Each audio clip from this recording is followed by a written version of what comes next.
राजस्थान में 7 विधानसभा सीटों पर उपचुनाव होने हैं और इन उपचुनावों को लेकर पार्टियों ने अपनी कमर कस ली है। दोनों पार्टियां अपनी अपनी तरफ से अपनी विधानसभाओं में अपने प्रत्याशी को उतारने का मानस बना चुकी है। पार्टियों का ये भी है कि क्या जो पुराने विधायक है या पुराने जो नेता है उन्हीं को मैदान में फिर से उतारा जाए या किसी नए चेहरे को मौका दिया जाए। हालांकि कयास कई सारे लगाए जा रहे हैं, लेकिन इन 7 विधानसभा सीटों की मैं बात करूं, चूंकि राजस्थान में उपचुनाव होने हैं और उपचुनाव काफ़ी अहम है। विधानसभा चुनाव के बाद में उपचुनाव जब होते हैं तो कहीं ना कहीं भारतीय जनता पार्टी के लिए ये चुनौतियों का एक दौर भी होता है। राजस्थान में भले ही भारतीय जनता पार्टी की सरकार है, लेकिन बावजूद उसके इन 7 विधानसभा सीटों पर सरकार को कड़ी मेहनत करनी होगी। और सबसे बड़ी बात ये, जिस विधानसभा सीट की आज हम बात करेंगे वो है टोंक जिले की देवली उनियारा सीट। क्योंकि सबसे महत्वपूर्ण बात ये कि ये सीट सचिन पायलट का गढ़ माना जाता है और काफ़ी समय से यहाँ पर कांग्रेस का राज रहा है। सचिन पायलट के इस गढ़ की सीट में अब आप देख सकते हैं कि भारतीय जनता पार्टी को नए प्रदेश अध्यक्ष भी मिल गए हैं। मदन राठौड़ जी के लिए ये प्रतिष्ठा का सवाल भी है और राजस्थान में भारतीय जनता पार्टी की सरकार है, इसी के साथ मुख्यमंत्री भजनलाल शर्मा जी है, तो उनके लिए भी ये प्रतिष्ठा का सवाल है। आज हम ये बातें इसलिए कर रहे हैं क्योंकि हमारे साथ एक ऐसी शख्सियत मौजूद है जो देवली उनियारा विधानसभा सीट पर कई सालों से काम कर रही है। समाज सेवा कह सकते हैं और जनता के हित के लिए कह सकते हैं, एक शिक्षक के तौर पर भी कह सकते हैं। हर तरह से वो जनता के बीच में है और समाज सेवा करके जनसेवक बने हुए हैं। जी हाँ, मुझे लगता है इस परिचय से आप थोड़ा बहुत तो पहचान ही गए होंगे कि मैं बात किसकी कर रही हूँ। आज मैं एक ऐसे शिक्षक की बात कर रही हूँ जिन्होंने न जाने कितने विद्यार्थियों का जीवन भी सुधारा है, उनके भविष्य को वहाँ तक पहुँचाया है जहाँ उम्मीद उनकी होती है। हम बात कर रहे हैं देवली उनियारा सीट से भाजपा से तैयारी कर रहे प्रत्याशी शिवजी लाल चौधरी जी की। स्वागत है शिवजी लाल जी आपका हमारे इस खास कार्यक्रम में। नमस्ते पूजा जी। देखिए क्या होता है ना शिव जी, चुनाव के चर्चे और वादों के पर्चे हमारा कार्यक्रम का नाम है और जब जब चुनाव आते हैं कई वादे, कई दावे, कई योजनाएं जो है निकाली जाती है, कई वादे दावे किए जाते हैं और इनफैक्ट पर्चे भी छपते हैं। लेकिन वो वादे, वो दावे सरकार बनने के बाद में वहीं तक सीमित रह जाते हैं। आपका हमने परिचय दिया कि आप काफ़ी सालों से समाज सेवा कर रहे हैं, बिना टिकट फाइनल हुए, हालांकि आप भले ही तैयारी भारतीय जनता पार्टी से कर रहे हैं, बिना टिकट फाइनल हुए आप जनता के बीच में इतने सालों से टिके हुए हैं। क्या सोचकर आपने समाज सेवा का बेड़ा उठाया? सबसे पहले तो पूजा जी सभी क्षेत्रवासियों को मेरा प्यार भरा नमस्कार। मैं ग्रामीण पृष्ठभूमि से आता हूँ। मेरे पिताजी किसान हैं। किसान होने के बावजूद भी मैंने मेरे क्षेत्र में नोट की कि एजुकेशन में, शिक्षा के क्षेत्र में मेरा जो क्षेत्र बहुत पिछड़ा हुआ है। सबसे पहले तो मैंने माना कि जहाँ पर भी उच्च शिक्षा का स्तर है वहाँ के लोगों का जीवन स्तर उच्च होता है, इसलिए मैंने यहाँ के धरातल के क्षेत्र को उच्च शैक्षिक स्तर बनाने का प्रयास किया। उसके बाद में अभी लगातार मैं 15 सालों से लोगों के बीच में, चाहे सामाजिक क्षेत्रों, धार्मिक क्षेत्रों, राजनीतिक का क्षेत्रों, शैक्षिक क्षेत्रों, आर्थिक क्षेत्रों में उसके बीच में रह रहा हूँ। लगातार 15 सालों से जनता के बीच में रहने से यहाँ पर स्थानीय प्रत्याशी की मांग बढ़ती जा रही है। सर्व समाज की तरफ से स्थानीय प्रत्याशी के रूप में जनता मुझे प्रबल दावेदार के रूप में भी यहाँ पर मानती है। जनता के प्रत्येक क्षेत्र में, कार्य में, चाहे वो सुख का हो, दुख का हो, मैं उसके अंदर उपस्थित रहता हूँ। अभी मेरे पास में लंबी चौड़ी टीम है, 9,500 प्लस स्टूडेंट्स हैं, 301 बूथ है, 301 बूथों पे से 213 बूथों पे मेरा सीधा संपर्क है। मेरे विद्यालय, महाविद्यालय की गाड़ियाँ जाती है। ठीक इसके अलावा प्रत्येक बूथ पर हमने युवाओं की 50 से 60, एक बूथ पर 60 युवाओं की टीम सेलेक्ट की है ताकि 15 से 16,000 वहाँ पर युवा हो। हर बार यहाँ पर बाहरी प्रत्याशी आता है। बाहरी प्रत्याशी को अब की बार जनता बिल्कुल भी चुनने वाली नहीं है। उसका कारण एक ही है कि वो हर बार आते हैं, बड़े बड़े वादे, लुभाने वादे करते हैं, जीतकर जयपुर, दिल्ली जाकर बैठ जाते हैं और आम आदमी का काम होना तो बहुत दूर की बात, उनसे मिलना भी दूभर हो जाता है। आपके देवली उनियारा विधानसभा सीट की मैं बात करूं तो ऐसे कौन से मुद्दे हैं जो काफ़ी सालों से पूरे नहीं हुए? सरकार आई गई और लगता है आपको कि उन प्रत्याशियों ने उन मतलब विधायक हो चाहे सांसद हो, उनने काम नहीं किया है और उसको लेकर जनता कहीं ना कहीं परेशान है? देखिए पूजा जी, मैं चाहे शिक्षा की बात करूं, चिकित्सा की बात करूं, रोडों के हालात, सड़कों के हालात तो आप देख ही रहे हो। आप 5-7 दिन से मेरे देवली उनियारा विधानसभा क्षेत्र का सर्वे कर रहे हो, तो यहाँ के रास्ते भी बहुत ऊपर है। बीसलपुर का बांध मेरे यहाँ पर है, ठीक उसके बावजूद भी जयपुर और अजमेर को पीने का पानी पूरा मिल रहा है, ज़्यादा मिल रहा है, लेकिन मेरे टोंक वासियों को, मेरे देवली उनियारा विधानसभा क्षेत्र वासियों को उसका पर्याप्त मात्रा में पानी नहीं मिल पा रहा है। आज मैं जनता की आवश्यकता, मूलभूत आवश्यकता पानी, रोजगार, मेरे क्षेत्र के युवा बेरोजगार है, खेलों में भी ये पिछड़ते जा रहे हैं, खेल स्टेडियम नहीं है। ठीक इसके साथ अगर मैं शमशानों की स्थिति पर यहाँ पर प्रकाश डालूँ तो शमशानों में पानी और छाया दोनों का अभाव है। अस्पताल के अंदर भी डॉक्टर्स नहीं है।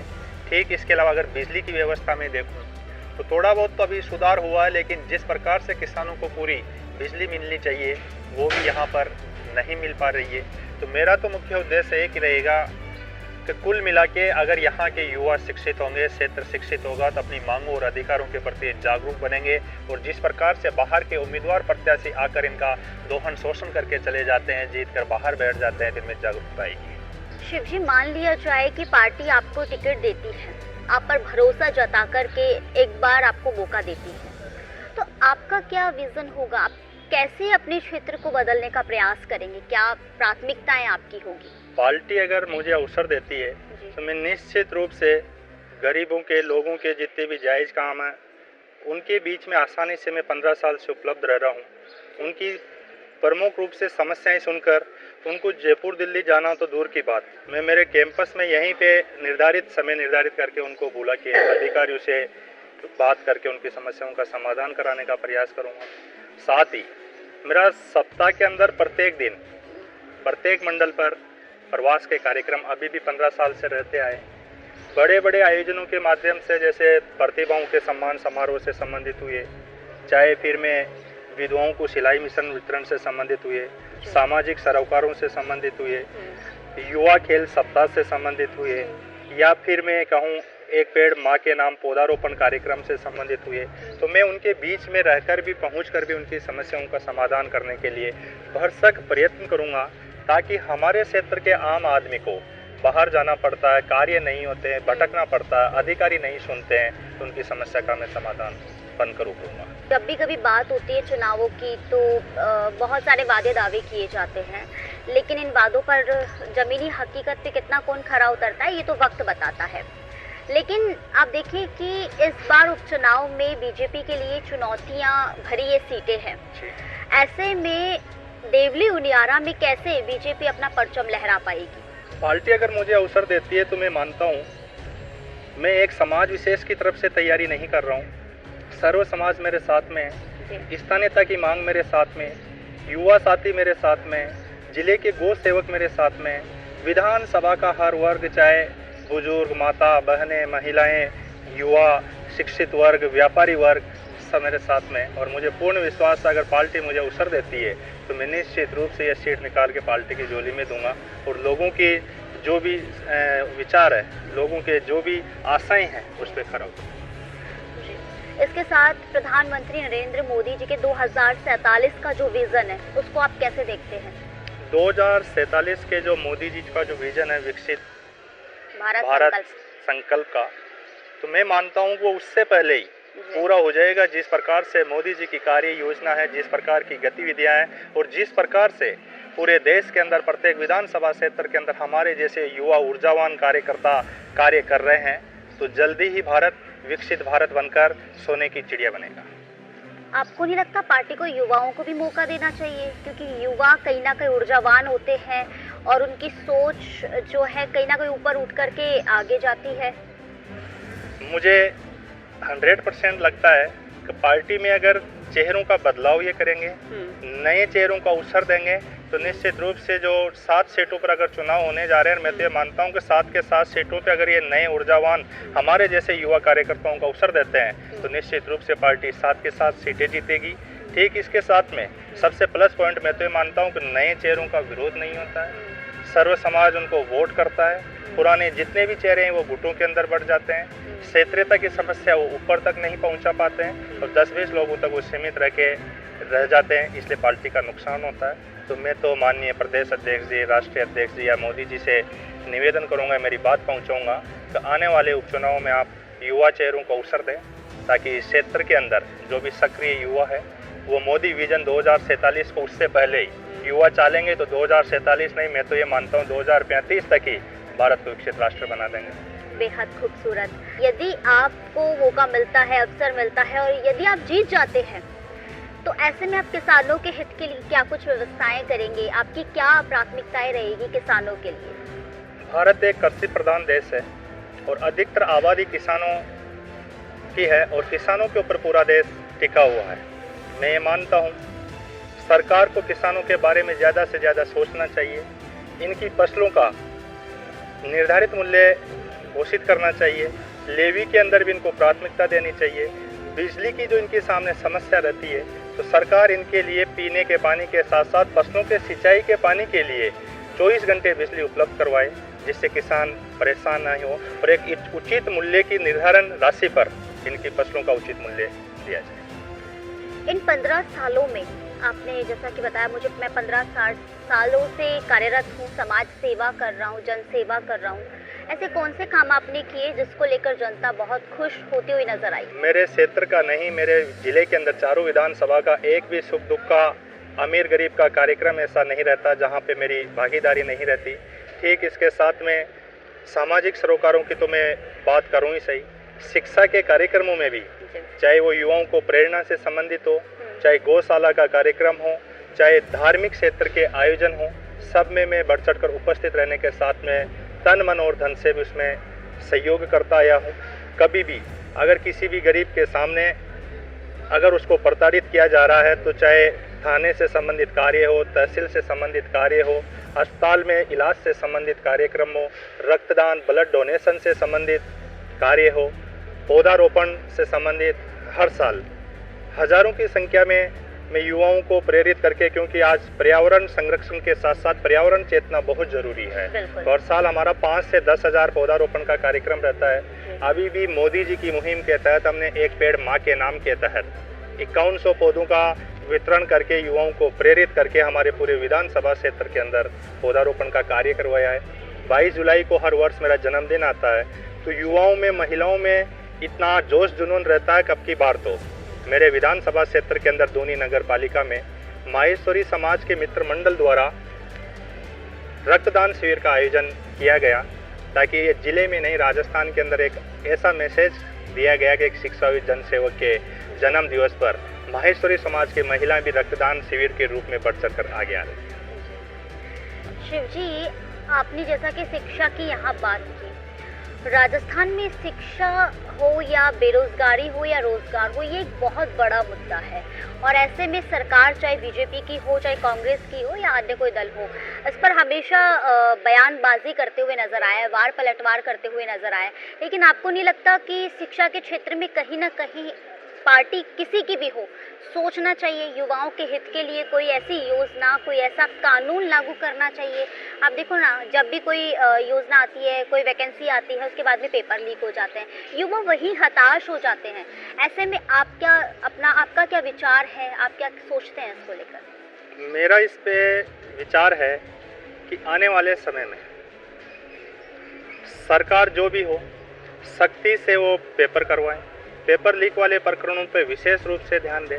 ऐसा अगर कहीं पे होने की आशंका नज़र आती है तो उनको कड़ी से कड़ी सज़ा देने के साथ में पूरे पुख्ता इंतजाम किए जाए, क्योंकि युवा आज रोजगार अगर होता जा रहा है और मैं तो ये मानता हूँ कि युवाओं के ऊपर ये देश टिका हुआ है। अयोग्य लोग, चाहे मैं राजनीति की बात करूं, चाहे मैं राजनीतिक पदों के साथ साथ में आरएस, आईपीएस, डॉक्टर, इंजीनियर की बात करूं, अगर पेपर लीक की वजह से वो आगे निकलते हैं तो मेरे देश का दुर्भाग्य है, मेरे राजस्थान का दुर्भाग्य है, वो धीरे धीरे पीछे होता चला जाता है। इसलिए सरकार को इन प्रकरणों पर विशेष रूप से ध्यान देना चाहिए ताकि योग्यता की पहचान हो और योग्य आदमी, चाहे शैक्षिक हो, चाहे राजनीतिक हो, चाहे सरकारी सेवा का हो, वो आगे बढ़े। मेरे क्षेत्र का डेवलप नहीं होने का कारण भी यही रहा है बाहर के अयोग्य लोग आते हैं और यहाँ से चुनाव जीत कर चले जाते हैं। उनको क्षेत्र की चाहे आर्थिक, सामाजिक, क्षेत्रीय, विकासीय या भौगोलिक या फिर जहाँ पे चाहे शिक्षा की आवश्यकता है या पानी की आवश्यकता है या अस्पताल की आवश्यकता है, रोड की आवश्यकता है, वहाँ पर तो वो सही डिसीजन निर्णय नहीं ले पाते हैं और गलत जगह पे उसका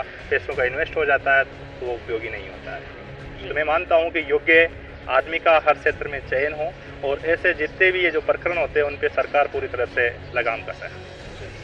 आपको नहीं लगता कि जनता जो है राजनेता नहीं जनसेवक चाहती है?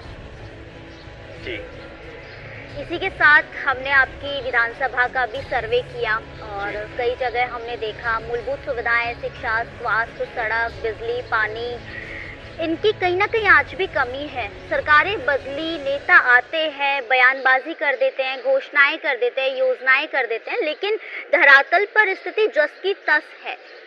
आपको क्या लगता है कि इसमें कब परिवर्तन होगा? मुझे ऐसा लगता है कि जब तक स्थानीय एक अच्छा जनसेवक, समाज सेवक नहीं आएगा तब तक इसमें परिवर्तन नहीं होने वाला है। शिक्षाविद नहीं आएगा, शिक्षा के बारे में, क्षेत्र के विकास के बारे में सोचने वाला नहीं आएगा, तब तक असंभव सा लग रहा है। व्यक्ति चुनाव लड़ने आता है तो वो जनसेवक बन के नहीं आता, वो एक राजनेता बन के आता है। वो राजनीति की बात करके वो चुनाव लड़के यहाँ से चला जाता है। दोबारा वो उस समस्या पे ध्यान नहीं देता है। दोबारा आम आदमी भी उस तक अपनी समस्या नहीं पहुँचा पाता है। इसकी वजह से वो समस्याएं तस की नस वहीं पे रह जाती है। महिलाओं के अत्याचारों की मैं बात करूं, महिला सुरक्षा की मैं बात करूं, तो आपका नजरिया क्या कहता है? कैसे आपकी देवली उनियारा विधानसभा सीट पर महिलाएं सुरक्षित है?